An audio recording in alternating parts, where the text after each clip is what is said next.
Active होंगी।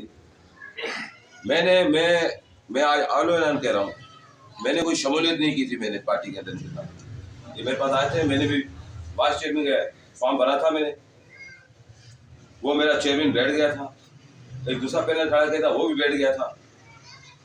ये फिर मेरे घर पे आए गए तो मैंने इनकी हिमायत की थी, कोई मैंने शमूलियत नहीं की थी पीपल्स पार्टी के अंदर। आज मैं अपनी हिमायत वापस ले रहा हूँ।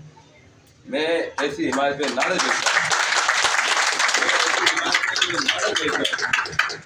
मैं तुम्हारे पास आऊँ अपने इलाके के हल्के के लोगों के लिए बात करने के लिए, कोई बात सुनने के लिए तैयार नहीं है। मैंने बोला ना आपको, एक भाई मिलता नहीं है दूसरा सुनता नहीं है, तो हम कहाँ जाए बताओ, हम किसको ढूंढे जाकर यहाँ पे।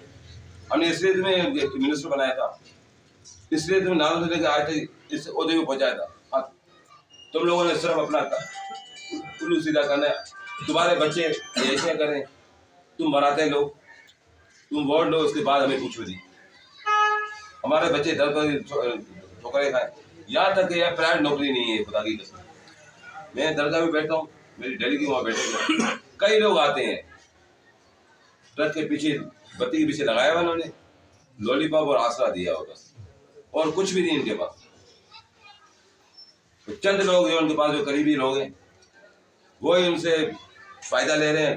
अब मैं समझता हूँ शायद सब आपका एक डायलॉग पूरे 104 में मशहूर है, आप अगर अपने मुंह से आप सुना दे। हाँ, मेरा ये है कि हमारा मिनिस्टर साहब बड़ा भाई वो मिलता नहीं है, और छोटा फरहान वो हमें सुनता नहीं है। अब बेचारे लोग ये कहाँ जाए, चनसगोड के लोग, मतलब बड़ा मिलता नहीं है, बड़ा मिलता नहीं है, छोटा सुनता नहीं है।